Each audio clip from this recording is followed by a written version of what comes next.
Greetings to all of you ji. मेरा नाम है जहांज़ीब मुग़ल और आज से हम स्टार्ट करने जा रहे हैं इंटर लेवल का एक चैप्टर इलेक्ट्रोस्टैटिक्स। और इससे पहले कि हम चैप्टर को स्टार्ट करें हमें पता होना चाहिए कि इलेक्ट्रोस्टैटिक है क्या, और इस पूरे चैप्टर में थ्रू आउट द चैप्टर हम किन किन चीज़ों को डिस्कस करेंगे एंड हाउ वी प्रोसीड। तो सबसे पहले तो हम इस चैप्टर को स्टार्ट करते हैं जी कि हम इसमें करेंगे क्या। तो as you know that electric and static, electric से मुराद है चार्ज और स्टैटिक से मुराद है इन रेस्ट। तो हम इस पूरे चैप्टर में चार्जेस को एट रेस्ट जो पड़े हुए हैं उन्हें डिस्कस करेंगे, लेकिन एक कंडीशन है कि under the influence of force. तो पहले हम कोई टॉपिक स्टार्ट नहीं करने जा रहे, पहले हम ओवरव्यू डिस्कस करेंगे कि हम चैप्टर किस तरह से प्रोसीड करेंगे। तो इलेक्ट्रोस्टैटिक क्या है जी? चार्जेस जो इन रेस्ट हैं और under the influence of force हैं उन्हें हम इस पूरे चैप्टर में डिस्कस करेंगे। तो सबसे पहले चार्जेस और इनकी नेचर को डिस्कस करने के लिए हमारे पास कूलम्ब्स लॉ है, हम इसे पढ़ेंगे। आज हम इसे डिटेल में देखेंगे। और ये जो हमारे पास फोर्स है under the influence of force, ये तीन चीज़ें हैं, चार्जेस हैं वो रेस्ट पर हैं और under the influence of force हैं। तो रेस्ट को हम पहले डिस्कस कर चुके हैं मैकेनिक्स में। तो हमारे पास चार्जेस हम कॉलम्स में डिस्कस करेंगे कि उनकी क्या इंट्रिंसिक प्रॉपर्टीज़ होती हैं और क्या चीज़ें होती हैं। और फोर्सेस को हम डिस्कस करेंगे। फोर्सेस में फील्ड फोर्स आ गई और फील्ड लाइंस होंगी और ये सारी चीज़ें, और इसके साथ साथ उसकी इंटेंसिटी से क्या मुराद है। तो ये सारे छोटे छोटे टॉपिक्स जो हैं वो हम इस फील्ड को अंडरस्टैंड करने के लिए पढ़ेंगे। और इसी की आगे जो एक्सटेंशन है वो फ्लेक्स है, यानी कि इलेक्ट्रिक फ्लेक्स, कि इलेक्ट्रिक फ्लक्स क्या होता है और उससे सारी चीज़ें। तो जब हम ये दोनों चीज़ें कर लेंगे तो उसके बाद हम इनकी एप्लीकेशंस को देखेंगे। और आज हम कोशिश करेंगे कि एप्लीकेशंस तक जो हैं, एप्लीकेशंस इंक्लूडिंग हम इसे पढ़ सकें। तो एप्लीकेशंस में ज़ीरोग्राफी है जो आपकी फ़ोटो कॉपी होती है, उसका सारा प्रोसेस है, और इंक जेट प्रिंटर है। तो आज हम कोशिश करेंगे यहाँ तक इसे कवर करने की, लेकिन चैप्टर का लेआउट हम सारे डिस्कस करेंगे। तो अब तक हमने कहा जी का इलेक्ट्रोस्टैटिक है, चार्जेस इन रेस्ट और under the influence of force. Charges को डिस्कस करेंगे कूलम्ब्स लॉ में, और इन्फ्लुएंस ऑफ फोर्स को हम फील्ड लाइंस में और फील्ड फोर्स में और उसकी इंटेंसिटी में डिस्कस करेंगे। और इन दोनों को पढ़ लेने के बाद हम उसकी एप्लीकेशन में ज़ीरोग्राफी और इंक जेट प्रिंटर को पढ़ेंगे। अब इलेक्ट्रिक फ्लक्स को डिस्कस करते हुए हम इसको गवर्न करने वाला जो रूल है, जो गॉसेस लॉ है, उसे डिस्कस करेंगे। और उसके मुख्तलिफ़ केसेस जो हैं वो डिस्कस करेंगे कि अगर हमारे पास फ़र्ज़ करें हॉलो स्फीयर होता है उससे क्या होता है, और अगर हमारे पास शीट हो तो उसमें फ़्लक्स किस तरह से चेंज होता है, और अगर हमारे पास प्लेट हो, पैरेलल प्लेट पड़ी हुई हो, तो उसमें किस तरह से फ़्लक्स चेंज होता है। तो जब हम पैरेलल प्लेट्स के बारे में डिस्कस करेंगे तो हम इलेक्ट्रिक पोटेंशियल को भी यहीं पर डिस्कस करेंगे। और इलेक्ट्रिक पोटेंशियल के बाद हम देखेंगे जी कि पोटेंशियल डिफरेंस क्या होता है और एब्सोल्यूट क्या होता है, और उसके मुख्तलिफ पोटेंशियल ग्रेडियंट जैसे कि है, और उसके मुख्तलिफ केसेस हैं, तो वो हम थ्रू आउट द स्टडी करेंगे। और उसके बाद ये जो इलेक्ट्रिक पोटेंशियल है इसकी दो एप्लीकेशंस हैं मेजरली। तो एक तो है कि हम ड्रॉपलेट पर, किसी भी ड्रॉपलेट पर जो है वो चार्ज मालूम कर सकेंगे इससे, और इसमें हम मिली केन्स मेथड को पढ़ेंगे। और दूसरा जो है वो हम कैपेसिटर्स को पढ़ेंगे। तो कैपेसिटर भी पैरेलल प्लेट कैपेसिटर हम पढ़ेंगे। तो इलेक्ट्रिक पोटेंशियल की ही एक्सटेंशन है, उसी में आता है ये टॉपिक। और इसमें हम डाइलेक्ट्रिक्स को, और डाइलेक्ट्रिक्स के बाद इसमें जो चार्जेस स्टोर होते हैं, एनर्जी किस तरह से स्टोर होती है, और इसकी चार्जिंग डिस्चार्जिंग का क्या प्रोसेस है, वो सारा कुछ डिस्कस करेंगे, यूनिट्स वगैरह सारा कुछ ही। और इस तरह से हमारा चैप्टर एंड हो जाएगा। तो सबसे पहले तो आपको ये सारा प्रोसेस पता होना चाहिए, ठीक है। तो आम तौर पर किसी भी टॉपिक को, ज़रूरी नहीं है इसी में, जिस भी सब्जेक्ट का जो भी टॉपिक हो, आप उसे स्टडी करने के लिए एक जो टेक्निकल टर्म है, किताब है द आर्ट ऑफ लर्निंग, उसमें बताया गया है। तो उसमें वो हमें कोई भी टॉपिक याद करने के या बेटर अंडरस्टैंड करने के का जो मेथड बताता है वो मैं आपके साथ शेयर करता हूँ। तो यहाँ जो मैंने डिड्यूस किया है पिछले 4 साल से पढ़ाते हुए, तो सबसे पहले हमारे पास 3 दायरे होते हैं, 3 सर्कल्स होते हैं। जो सबसे बाहर वाला सर्कल होता है ये होता है जी एड्रेस ऑफ द टॉपिक। तो ये एड्रेस का होता है। फ़र्ज़ करें हम एक एग्जांपल से देखते हैं कि हमने जी आज कॉलम्स लॉ पढ़ना है और हम उसका एड्रेस देखेंगे जी कि ये इलेक्ट्रोस्टैटिक्स में मौजूद है और ये किस लिए है। ये चार्जेस की प्रॉपर्टीज़ को डिस्कस करने के लिए है।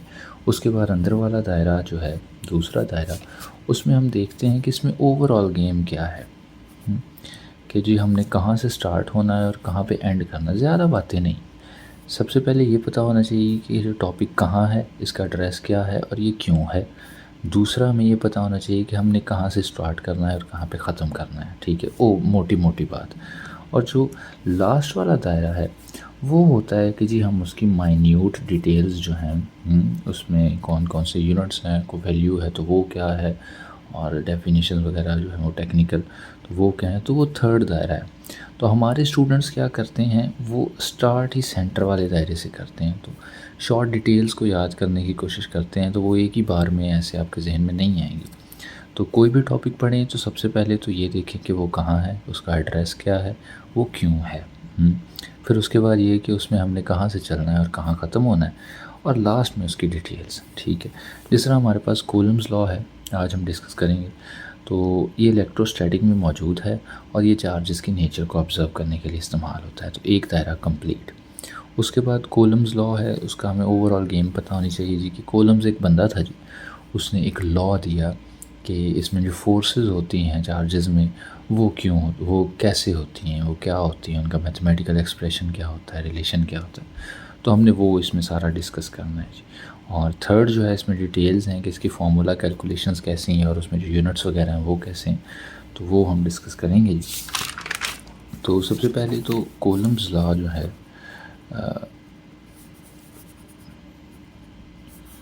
इसे हमें पढ़ने के लिए सबसे पहले हमें चार्जेस के बारे में पता होना चाहिए कि जी चार्जेस क्या होते हैं। हमने कहा जी कि इलेक्ट्रो से मुराद चार्जेस हैं, लेकिन चार्जेस इटसेल्फ होते क्या हैं। तो चार्जेस जो हैं ये इंट्रिंसिक प्रॉपर्टी है किसी भी फंडामेंटल पार्टिकल की। अब आप कहेंगे जी कि ये क्या भला होती है जी। मैं सपोज़ कर रहा हूँ कि आप अभी इंटर फर्स्ट ईयर के स्टूडेंट्स हैं और आप ताज़ा मैट्रिक करके आए हैं, तो आपको इन चीज़ों का उस तरह से नहीं पता। तो इंट्रिंसिक प्रॉपर्टी से मुराद ये है कि फ़र्ज़ करें आप सवाल पूछें जी कि सर हमारे हाथों में 5 उंगलियां क्यों हैं, या आप कहें जी कि हमारे नाक की जगह पे हमारा कान क्यों नहीं है, या हमारे कान की जगह पे हमारा मुंह क्यों नहीं है। तो ये इंसान की फिजियोलॉजी की इंट्रिंसिक प्रॉपर्टी है कि उनकी 5 उंगलियां होती हैं, उनके 2 हाथ ही होते हैं, उनकी 2 आँखें होती हैं। तो इंट्रिंसिक प्रॉपर्टी की कोई बेस नहीं होती। इस इंट्रिंसिक फोर्सेस भी हैं हमारे पास, ग्रेविटेशनल फोर्स है, इलेक्ट्रोमैग्नेटिक फोर्स है, जिनकी को हमें शुरुआत का पता नहीं है, इनके ओरिजिन का पता नहीं है, बस वो जैसे है वैसे है। तो चार्जेस भी जैसे हैं वैसे हैं, ये उनकी इंट्रिंसिक प्रॉपर्टी है फंडामेंटल पार्टिकल्स की। और फंडामेंटल पार्टिकल्स आपने ज़रूर पढ़े होंगे जी कि 3 हैं, एक इलेक्ट्रॉन है और एक प्रोटॉन है और एक न्यूट्रॉन है। तो हम सपोज़ करते हैं, हाँ ये चीज़ आपको ज़हननशीन रखनी चाहिए, हम सपोज़ करते हैं कि इलेक्ट्रॉन पे नेगेटिव चार्ज है और प्रोटॉन पे पॉजिटिव चार्ज है। मैं दोबारा से रिपीट करता हूँ, हम सपोज़ करते हैं कि इलेक्ट्रॉन पे नेगेटिव चार्ज है और प्रोटॉन पे पॉजिटिव। ये ऐसे ही है जैसे 2 बच्चे हों और उनका नाम रखना हो जी, तो मैं एक का शानी रख दूँ और एक का मानी रख दूँ। तो ये ऐसे ही है उन दोनों का। अगर मैं बड़े वाले का शानी रखता हूँ तो छोटे वाले का मानी रखूँगा, और अगर मैं बड़े वाले का मानी रखता हूँ तो छोटे वाले का शानी रखूँगा। खैर वो तो एक अलग एनोलॉजी है आपको समझाने के लिए। तो अगर फ़र्ज़ करें तब साइंटिस्ट इलेक्ट्रॉन को पॉजिटिव असाइन कर देते और प्रोटॉन को नेगेटिव कर देते, तो ये भी ठीक था। उनकी प्रॉपर्टीज़ को ये असरअंदाज उस तरह से नहीं करता। एक दूसरे से डिस्क्रीट करने के लिए हमें ये चीज़ें बताई गई हैं। वो तो बहुत बाद में जाके इनके मास का डिफरेंस वगैरह और बाकी चीज़ें आई हैं, लेकिन ये जो एनोलॉजीज़ हैं ये सपोज्ड ही हैं और वैसे ही चलती आ रही हैं। तो चार्जेस इंट्रिंसिक प्रॉपर्टी है, फंडामेंटल पार्टिकल्स इलेक्ट्रॉन के पास नेगेटिव है और प्रोटॉन के पास पॉजिटिव है। तो ये तो हो गया जी चार्जेस के बारे में। अब कूलम्स लॉ क्या कहता है जी। तो कूलम पहले था कौन जी, ये एक मैथमेटिशियन था कब जी? 1784 में, after death of Christ the Lord. तो 1700 ये, अब आप कहेंगे जी मैं जब स्टूडेंट था तो मैं सोचा करता था जी कि ये हम साइंस के स्टूडेंट हैं, हमें कहाँ उसकी तारीख़ पैदाइश और बाकी सारी चीज़ें पढ़ा रहे हैं। तो जब आपके एग्ज़ामिनर ने आपको फ़ेल करना होता है तो वो बिल्कुल फ़जूल सी चीज़ें पूछता है, उनमें से एक ये भी है, तो बेहतर है कि आपको पता हो। तो कोलम्स लॉ हम डिस्कस कर रहे हैं जी। कोलम्स एक बंदा था, वो जो मैथमेटिशियन था, और इसने कैसे जी क्वांटिटेटिवली, दो अप्रोचेज़ होती हैं साइंटिस्ट की अक्सर, क्वालिटेटिवली और क्वांटिटेटिवली। तो इसने क्वांटिटेटिवली, वो क्या होती हैं वो हम बाद में डिस्कस करेंगे कभी, वो अलग स्टडी है। फ़िलहाल के लिए यही है कि क्वांटिटेटिव रिलेशन इसने देखा जी। ये ऐसे ही है जैसे मैं कहूँ जी कि मेरे पास ज़्यादा पैसे हैं, तो किससे ज़्यादा पैसे हैं? वो जो मेरे साथ पास बैठा बंदा है उससे। तो वो क्वांटिटी का फ़र्क है, उस तरह से क्वांटिटेटिव एनालिसिस है, अंदाज़न कह लें। तो कोलम्स ने 1784 में, जो मैथमेटिशियन था, और क्वालिटेटिव रिलेशन इससे निकाला जी। किस चीज़ का जी? इसने कहा जी कि जो फोर्स होती है बिटवीन टू चार्जेस। अच्छा, कुछ स्टूडेंट्स की अक्सर जब हम पेपर एवेल्यूएशन करते हैं तो यहाँ पे फोर्स ऑफ अट्रैक्शन कह देते हैं। तो ये ज़रूरी नहीं है कि वो फोर्स ऑफ अट्रैक्शन ही है। जो लॉ था वो दोनों फोर्सेस पे, अट्रैक्शन पर भी और ऑपोजिशन वाली फोर्स पर भी एज इज़ इट फिट आता है। तो ये कहना ज़्यादा मौजू है कि फ़ोर्स बिटवीन चार्जेस, ये नहीं कि अट्रैक्शन की फ़ोर्स या रिपल्शन की फ़ोर्स। तो इसने फ़ोर्स बिटवीन चार्जेस को डिस्कस किया था। अब इसने स्टेटमेंट क्या दी थी? तो इसने कहा था जी कि जो फ़ोर्स होती है दो चार्जेस के दरमियान, वो इनकी जो वैल्यूज़ होती हैं, अब इसको आप किस तरह से कह सकते हैं, इनके जो मैग्नीट्यूड हैं उनको मल्टीप्लाई कर दें उसके डायरेक्टली प्रोपोर्शन से मुराद ये है कि फ़र्ज़ करें आपकी उम्र बढ़ रही है और आपके छोटे भाई की उम्र भी बढ़ रही है, ठीक है, तो ये डायरेक्ट रिलेशन है, दोनों बढ़ रहे हैं। और अगर फ़र्ज़ करें आप किसी को पैसे दे रहे हैं तो आपके पास पैसे कम होते जा रहे हैं और दूसरे के पास बढ़ते जा रहे हैं, तो वो इन्वर्सली प्रोपोर्शन है। तो इसने कहा जी कि फोर्स जो है दो चार्जेस के दरमियान, वो उनके मैग्नीट्यूड के मल्टीपल के डायरेक्टली प्रोपोर्शन, जबकि उनके दरमियान जो डिस्टेंस है उसके स्क्वायर के इन्वर्सली प्रोपोर्शन है, ठीक है।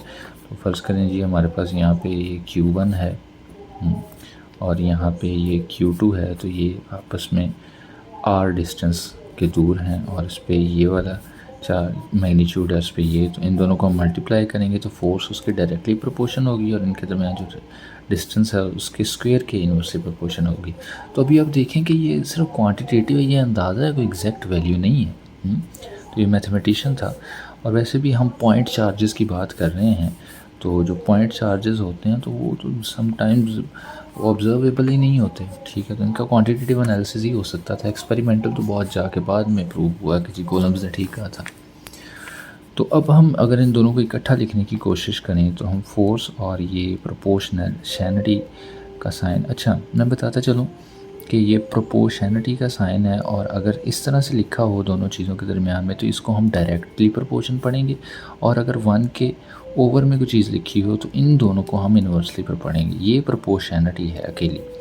तो फोर्स प्रोपोर्शनल है, तो ये हो गया जो इनके मल्टीपल के डायरेक्टली, और ये एक ही एक्सप्रेशन में लिख लिया जी हमने, और उसके दरमियान में जो डिस्टेंस है उसके इन्वर्सली हो गया, ठीक हो गया।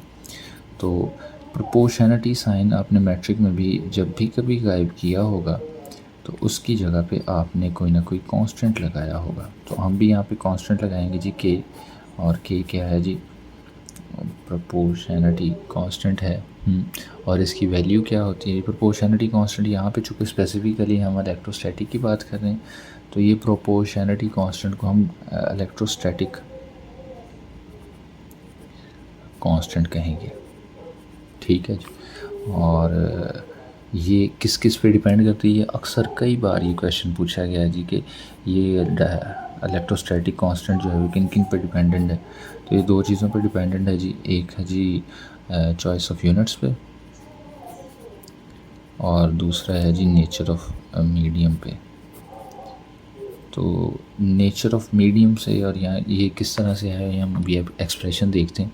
तो फोर्स का जो एक्सप्रेशन जो कॉलम्स ने दिया था वो ये है, ये आपने याद रख लेना है, ठीक है। तो इसमें होता है जी कई बार कि जी ये के बारे में तफसील पूछ ली जाती है कि के क्या है। तो इलेक्ट्रोस्टैटिक कांस्टेंट जो है उसका एक्सप्रेशन है जी 4 पाई एप्सिलॉन नॉट, ठीक है। तो ये एक्सप्रेशन है और इसकी वैल्यू होती है 9 क्रॉस 10⁻9 आई थिंक। और जब इसका यूनिट, हाँ, जब इस वैल्यू को याद रखना आसान है लेकिन इसका यूनिट याद रखना मुश्किल है, तो वो हम यहाँ से निकालेंगे। तो फ़र्ज़ करें जी के को इधर पड़ा रहने दें, पहले इसका यूनिट लिखें। तो ये न्यूटन है और इसका मीटर होगा और मीटर का स्क्वायर मीटर स्क्वायर हो जाएगा। तो ये इधर जाके मल्टीप्लाई हो जाएगा। तो न्यूटन अकेला और मीटर का स्क्वायर हो गया। और ये चार्जेस हैं, हाँ चार्जेस के बारे में ऊपर हमने डिस्कस नहीं किया कि इसका जो यूनिट है, चूँकि कॉलम्स ने दरियाफ्त किए थे उसको रिगार्ड करने के लिए कॉलम्स ही इसका जो है वो यूनिट रख दिया गया, कॉलम सी। तो एक सी ये और एक सी ये मल्टीप्लाई हो रहे हैं तो कॉलम स्क्वायर आ गया, तो इस तरफ जाएगा तो ये हो जाएगा जी आपके पास कॉलम स्क्वायर। लेकिन चूँकि ये उधर जाके डायरेक्ट मल्टीप्लाई हुआ है, ये इधर आएगा तो ये नीचे आएगा, उसकी बेस में आएगा। तो आप इसको इस तरह से भी लिख सकते हैं और अगर ऐसे नहीं लिखना चाहते तो यहाँ पे एक स्लैश डाल दें, बटा डाल दें, तो ये एनोलॉजी भी ठीक होगी। तो ये वैल्यू है जी के की, जो कि इलेक्ट्रोस्टैटिक कांस्टेंट है, जो चॉइस ऑफ यूनिट और मीडियम पे रिलाई करता है। अब ये क्या चीज़ है जी, चॉइस ऑफ यूनिट और मीडियम पे किस तरह से वो बेस करता है। तो इसमें ये जो है इसे कहते हैं परमिटिविटी, और वैसे इसे एप्सिलॉन नॉट पढ़ा जाता है। तो परमिटिविटी क्या होती है? परमिटिविटी आप देखेंगे कि ये लफ्ज़ परमिशन से कुछ है, ठीक है। तो परमिशन से मिला हुआ ये लफ्ज़ है। ये किसी भी मीडियम की किसी भी मीडियम की प्रॉपर्टी है कि वो कितनी फील्ड ऑफ लाइंस को या कितने असर को, किसी भी चीज़ का असर है। आप हम आगे जाके मैग्नेटिज़म में भी इस परमिटिविटी को पढ़ेंगे, और वैसे भी मैग्नेटिज़म में और बाकी सारी चीज़ों में भी परमिटिविटी होती है। तो ये अलाउ होने की, परमिशन की प्रॉपर्टी है कि वो कितना परमिट करती है किसी भी चीज़ को क्रॉस होने के लिए, फोर्सेस को भी इवन। तो परमिटिविटी ऑफ जब एप्सिलॉन नॉट है तो ये फ्री स्पेस होगी, ठीक है। तो एप्सिलॉन नॉट है, एप्सिलॉन और कुछ भी आ सकता है। तो this is how it depends upon nature of medium. और चॉइस ऑफ यूनिट क्या है? तो चॉइस ऑफ यूनिट ये जो 4 पाई है इसे हम कहते हैं सॉलिड एंगल।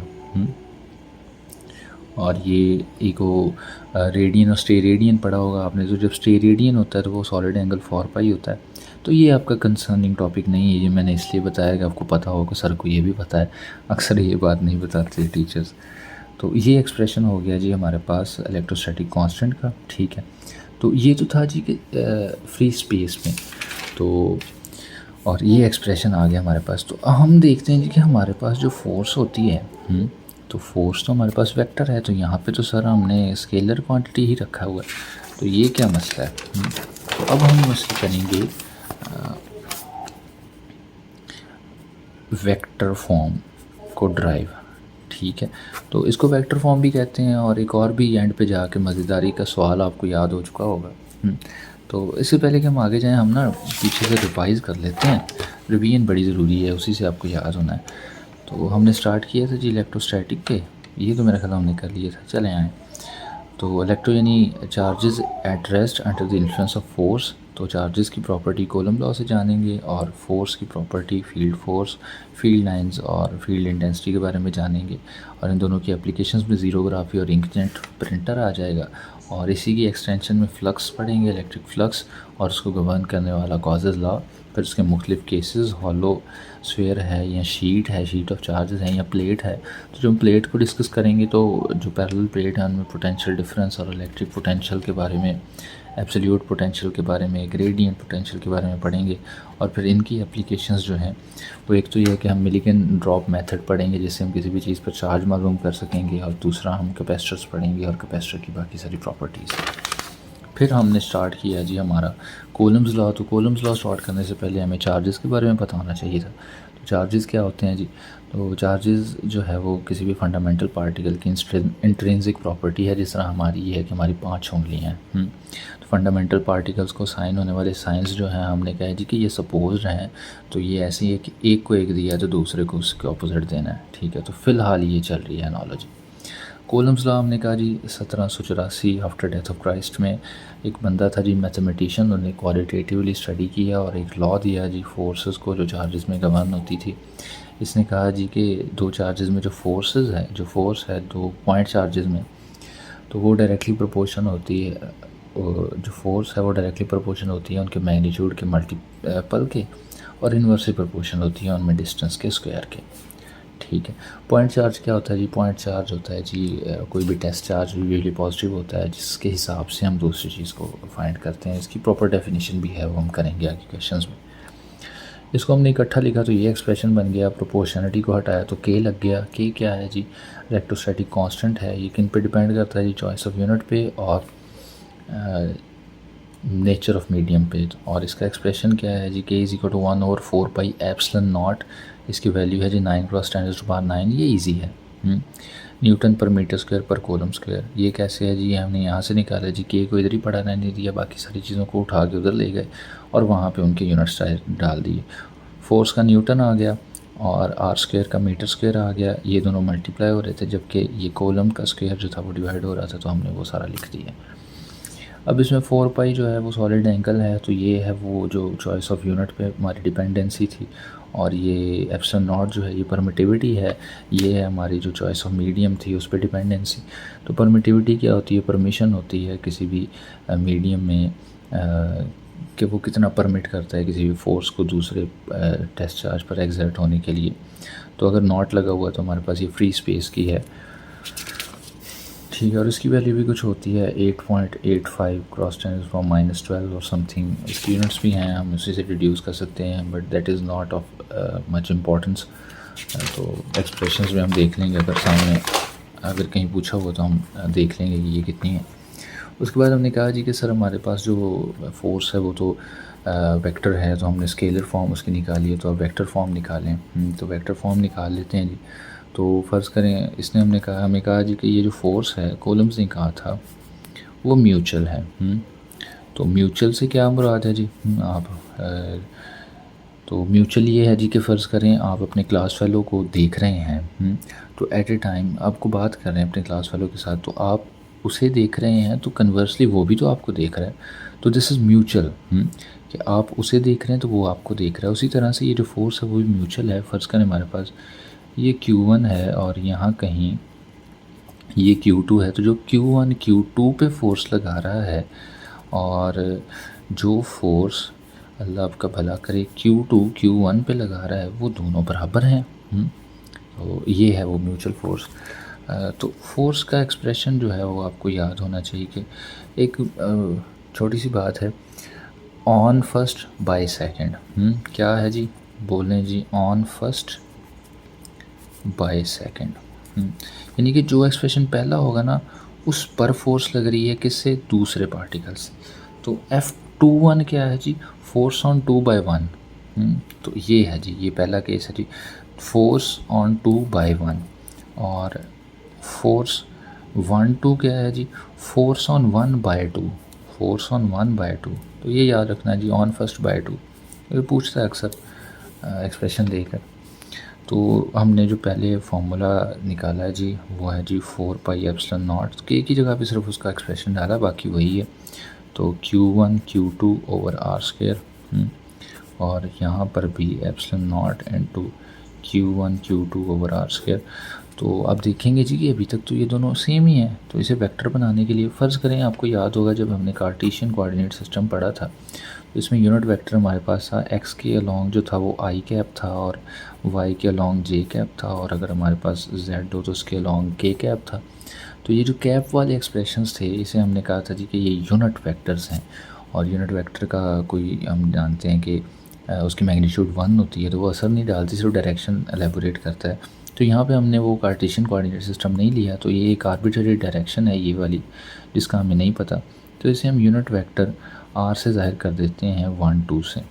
और इसी तरह ये जो है इसे हम r21 से ज़ाहिर कर देते हैं, ठीक है जी। इसे 2 1 से करते हैं क्योंकि फोर्स भी वही है, और इसे 1 2 से, ठीक है। तो ये यूनिट वेक्टर है सिर्फ डायरेक्शन मेंशन करने के लिए। तो यहाँ पे आ जाएगा जी r यूनिट वेक्टर 2 1 और जी r यूनिट वेक्टर 1 2, ठीक है। तो ये this is the only factor which differs in both of the expressions. तो अब हम कहेंगे जी कि अब फर्दर इसकी प्रोसीडिंग्स किस तरह से करनी है। तो हमने कहा जी कि ये दोनों जो यूनिट वेक्टर्स हैं 2 1 और 1 2, हम देख रहे हैं जी कि इनका मैग्नीट्यूड तो सेम ही है। यूनिट वेक्टर्स हैं, 1 उनका मैग्नीट्यूड है, तो मैग्नीट्यूड तो सेम है, और सिर्फ फ़र्क क्या है डायरेक्शन का है कि ये ऐसे है तो ये ऐसे है। यानी कि अगर हम एक के साइन एक जो हमारे पास वेक्टर है उसे ऑपोजिट कर लें तो उसका दूसरा बन जाएगा। तो यानी कि हम अगर इसकी जगह पे नेगेटिव ऑफ 2 1 लिख लें तो कोई फ़र्क नहीं पड़ेगा इसकी जगह पे। तो ये दोबारा से लिखना पड़ेगा, चले लिख लेते हैं Q1 Q2 over are square. तो पहला तो हमने रहने दिया वैसे ही, और F12 वाली जो फोर्स थी उसका हमने डाल दिया जी, ये देखें यहाँ पे हमने ये एक्सप्रेशन डाला है। ये नेगेटिव इधर भी हो सकता था, ये इट डिपेंड्स ना। तो ये हो गया जी नेगेटिव ऑफ R21। तो अब ये दोनों एक्सप्रेशन बराबर हो गए सिर्फ इस नेगेटिव साइन के। तो ये नेगेटिव साइन हम निकाल के इधर ले आएंगे। तो अब हम कह सकेंगे जी F21 वो फोर्स जो दूसरे चार्ज पे पहले से लग रही है is equal to negative of F12। वो उस फोर्स के जो पहले पे लग रही है दूसरे की वजह से, वो दोनों बराबर हैं लेकिन एक नेगेटिव साइन का फ़र्क है, ठीक है। तो ये जो है ये स्टेटमेंट ये सुनी सुनाई आपको लगेगी। तो आप जब पढ़ रहे होंगे बचपन में तो आपने न्यूटन्स के लॉ पढ़े होंगे। तो अगर आपको याद है कि ये कौन सा है जी, forces are equal, action and reaction are equal but opposite in direction, तो ये वही वाला एक्सप्रेशन है। तो ये न्यूटन्स थर्ड लॉ है। तो वो आपको इस तरह से भी क्वेश्चन दे सकता है कि कूलम्स लॉ से जो है वो न्यूटन्स थर्ड लॉ ड्रॉ करें, तो किस तरह से होता है। या इसको ये भी कह सकते हैं कि वेक्टर फॉर्म उसकी ड्रॉ करें, ठीक है। तो कुछ भी हो सकता है। तो इसके बाद जो है वो हमारे पास वीडियो काफ़ी लंबी हो गई है, चलें कोई बात नहीं, बस इसे वाइंड अप करते हैं। तो चॉइस ऑफ जो हम के के बारे में बात कर रहे थे कि हमारा के क्या है, तो एफ़ को हमने कहा जी 1/4πε0। टॉपिक यहाँ पे क्लोज है। ये कुछ एक्स्ट्रा इन्फॉर्मेशन है जो अक्सर अलहदा से क्वेश्चन के तौर पर आ जाती है। तो आप चूँकि मेरे बच्चे हैं तो आपको ये आनी चाहिए। तो फोर्स जो है कोई भी फोर्स किसी भी फ्री स्पेस में वो ये होती है। तो अगर हम फ्री स्पेस में ना हों, फ़र्ज़ करें हैं हमारे दो जो चार्जेस हैं Q1 और Q2, इनके दरमियान हम कोई मीडियम रखते हैं, फ़र्ज़ करें हवा हमने रखी है या पानी हमने रखा है या कोई भी डाइलेक्ट्रिक मटेरियल रखा है, तो फिर ये एप्सिलॉन नॉट भी इधर ही रहेगा और एप्सिलॉन आर आ जाएगा। तो ये है जी मज़ेदार चीज़। ये है जी परमिटिविटी ऑफ रिलेटिव परमिटिविटी, ये रिलेटिव परमिटिविटी है, ठीक है। तो आपने परेशान नहीं होना, ठीक है। तो चूँकि मैं डॉक्टर बनने वाला हूँ इस वजह से मेरी हैंड राइटिंग ऐसी है, तो आपने देख लेना बाद में। रिलेटिव परमिटिविटी हो गई ये है जी ये। तो अब ये क्या भला है जी। तो परमिटिविटी ऑफ फ्री स्पेस तो हमने कहा जैसे कि ये परमिशन है फ्री स्पेस में कि वो कितनी फोर्स को एग्जर्ट होने देता है और कोई भी खर्च नहीं करता, कोई भी असरअंदाज नहीं होता। अब रिलेटिव परमिटिविटी ये वो वाली परमिशन है जो डाइलेक्ट्रिक की वजह से असरअंदाज होती है, ठीक है। अब फ़र्ज़ करें ना मैं यहाँ से आप अपने दोस्त के पास बैठे हुए हैं, ठीक है।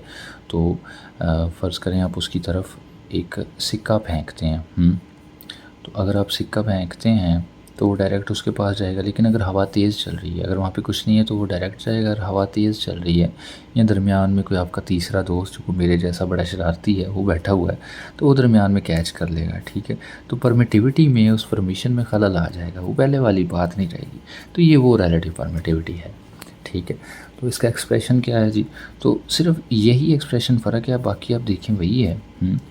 तो अगर मैं इसे इस तरह एक बार से अलग कर दूं, ये सिर्फ रिप्रेजेंटेशन है कि ये अलग चीज़ है, और इसे बाहर कर दूं 1/ε0, तो बाकी तो आप देखें तो बाकी वही सारी बला है, ε0 into Q1 Q2 over are square. तो ये वही है। तो इसे मैं वो शरीफों वाली फ़ोर्स भी कह सकता हूँ, आम एक फ़ोर्स जो होती है। और थोड़ा सा इस एक्सप्रेशन को आप देख लें, ठीक है।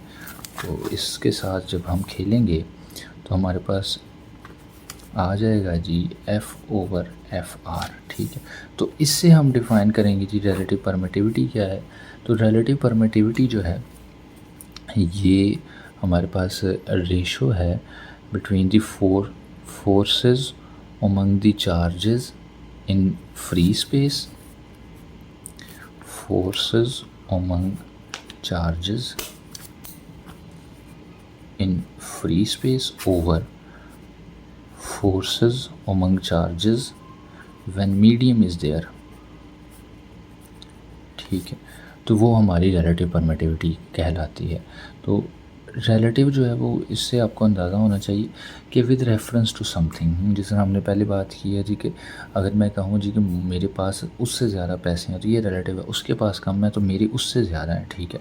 तो किसी तीसरे आदमी से मेरे पास कम होंगे लेकिन हम दोनों के कंपैरिजन में मेरे पास ज़्यादा है, ठीक है। तो ये रिलेटिव परमिटिविटी की डेफिनेशन है। और उसके बाद अक्सर MCQs छोटे बहुत आ जाते हैं, थोड़े बहुत आ जाते हैं। तो अगर हम इसको इधर मल्टीप्लाई कर दें तो शरीफों वाली force will be equal to ये एफ़ जो आम है, जिसके साथ हमने कोई भी हाइफन नहीं लगाया हुआ है, कोई भी चीज़ नहीं लगाई हुई, तो उसे कहते हैं।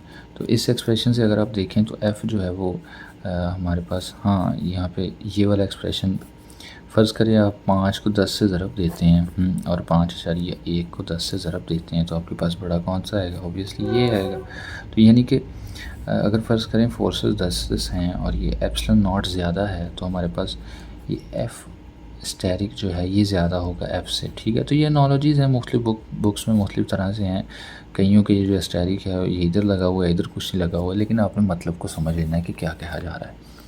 और इसी तरह से काफ़ी सारी चीज़ें हैं। फ्री स्पेस की जो परमिटिविटी है, नहीं बल्कि हम एप्सिलॉन नॉट ही लिखते हैं, अब हमें पता चल गया है, इंटेलिजेंट बच्चे हैं हमारे। तो फ्री स्पेस की परमिटिविटी 1 है, जबकि एयर की जो परमिटिविटी है, जो रिलेटिव परमिटिविटी है, वो 1.0006 है, ठीक है। तो रिलेटिव परमिटिविटी का कोई यूनिट नहीं है, परमिटिविटी का हालांकि है लेकिन रिलेटिव परमिटिविटी का नहीं है। उसकी वजह ये है कि चूँकि ये रेशो है तो रेशो के यूनिट्स नहीं होते, ये इसका कुछ होगा जो है ना, हाँ ये भी, हाँ ये एप्सिलॉन नॉट, इसको हम डिस्कस कर रहे थे कि ये अगर हम रिलेटिव की ही बात करते हैं, दोबारा से लिखना पड़ेगा, एप्सिलॉन ऑफ फ्री स्पेस, ये दोनों रिलेटिव हैं भाई। Permittivity of free space with respect to air की अगर हम बात करते हैं तो वो 1 है। तो इस तरह से हम बात करेंगे, बाकी उसका एक्सप्रेशन हमने पीछे देखा था, ठीक है। तो अगर आप कहते हैं तो हम आगे भी पढ़ लेते हैं ज़ीरोग्राफी, इसके एप्लीकेशंस वगैरह। तो अगर आप बल्कि अगर वो 32 मिनट हो गए हैं, चलें वो फिर हम कल ही करेंगे, ठीक है। कल से मुराद नेक्स्ट वीडियो में हम एक रिवीजन कर लेते हैं छोटी सी बात पे, यहाँ तक हमने कर ली थी। तो वेक्टर फॉर्म हमने लिखनी थी, हमने कहा जी कि हमारी जो कॉलम फोर्स है वो म्यूचुअल है। म्यूचुअल से मुराद कि अगर आप किसी को देख रहे हैं तो वो भी आपको देख रहा है। तो दो हमने चार्जेस लिखे जी, हमने कहा जी कि जो F1 F2 पे लगा रहा है वही F2 F1 पे भी लगा रहा है। तो एक्सप्रेशन हमने कहा जी ऑन फर्स्ट बाय सेकंड, तो फोर्स ऑन 2 बाय फर्स्ट, यहाँ पे ये एक्सप्रेशन है। और फ़र्क किसका डलना है जी? फ़र्क डलना है सिर्फ यूनिट वेक्टर का। यूनिट वेक्टर क्या होते हैं जी? कार्टेशियन हमने कहा था जी कि IJK होते हैं, लेकिन यहाँ पे हमारे पास स्पेसिफाइड नहीं है कि कौन सी डायरेक्शन है, तो हम इसे उसके यूनिट वेक्टर के साथ, उसी एनालॉजी के साथ लिख लेंगे। तो ये दोनों की एक्सप्रेशन लिख ली है। उसके बाद हमने कहा जी कि इन दोनों में फ़र्क तो सिर्फ एक साइन का ही है, तो अगर हम नेगेटिव डाल दें, उसको ऑपोजिट कर दें, वेक्टर एडिशन सब्सट्रैक्शन आपने सारी सीखी होगी, तो वो दोनों बराबर हो जाते हैं। तो हमने क्या किया जी, एक की जगह पे पुट कर दिया दूसरे के एक्सप्रेशन को नेगेटिव के साथ। तो हमने कहा जी कि ये तो बराबर हो गए, सिर्फ नेगेटिव साइन का फ़र्क है। तो इससे न्यूटन्स थर्ड लॉ प्रूव हो गया। उसके बाद हमने कहा जी कि परमिटिविटी, रिलेटिव परमिटिविटी क्या होती है? तो परमिटिविटी हमने पीछे पढ़ा था, परमिशन है। रिलेटिव परमिटिविटी क्या है वो हम देख लेते हैं। तो किसी भी मीडियम में, जब हम मीडियम रखते हैं हमारे चार्जेस के दरमियान, फ़र्ज़ करें ये चार्जेस के दरमियान में हवा रख दी, लकड़ी रख दी, पत्थर रख दिया, कुछ भी रख दिया, नहीं वो तो मैं मजाक कर रहा हूँ, डाइलेक्ट्रिक की अपनी कुछ प्रॉपर्टीज़ होती हैं, वो हम पढ़ेंगे ज़रूर इसी चैप्टर में, बल्कि पढ़ेंगे। तो रिलेटिव परमिटिविटी है, तो हमने कहा जी कि अगर इस एक्सप्रेशन को बाहर निकाल दिया जाए तो बाकी सारा कुछ तो वही है। तो हमने इसे नाम दे दिया जी शरीफ फोर्स का, और इसे हमने क्या कह दिया जी कि ये शरीफ फोर्स नहीं है, इसके साथ हमने एस्टेरिक लगा दिया। तो इसके साथ थोड़ा सा खेल है, यानी कि ये उधर चला गया और ये उसके बेस में आ गया, तो हमारे पास एनालॉजी बन गई जी ये, ठीक है। तो हमने कहा जी कि रिलेटिव परमिटिविटी क्या होती है, एप्सिलॉन आर क्या होता है जी, ये क्या है जी कि force Umang charges in free space, ये फ्री स्पेस था ना, over force Umang charges in medium, ये मीडियम के दरमियान था, तो ये उसकी डेफिनेशन बन गई। तो उसके बाद ये एनालॉजी हमने देखी जी कि एक दूसरे से बड़ी होगी, ज़ाहिर सी बात है, ठीक है, फोर्स ज़्यादा एग्जर्ट करेगी। तो उसके बाद हमने कहा जी कि एयर की जो है वो 1.3 रिलेटिव परमिटिविटी एप्सिलॉन आर जो है वो 1.0001 है, जबकि रिलेटिव परमिटिविटी स्पेस की जो है वो हमारे पास 1 है, ठीक है। इसकी यूनिट नहीं होती क्योंकि ये वो है रेशो है, ठीक है। So this is for today, कल मिलते हैं।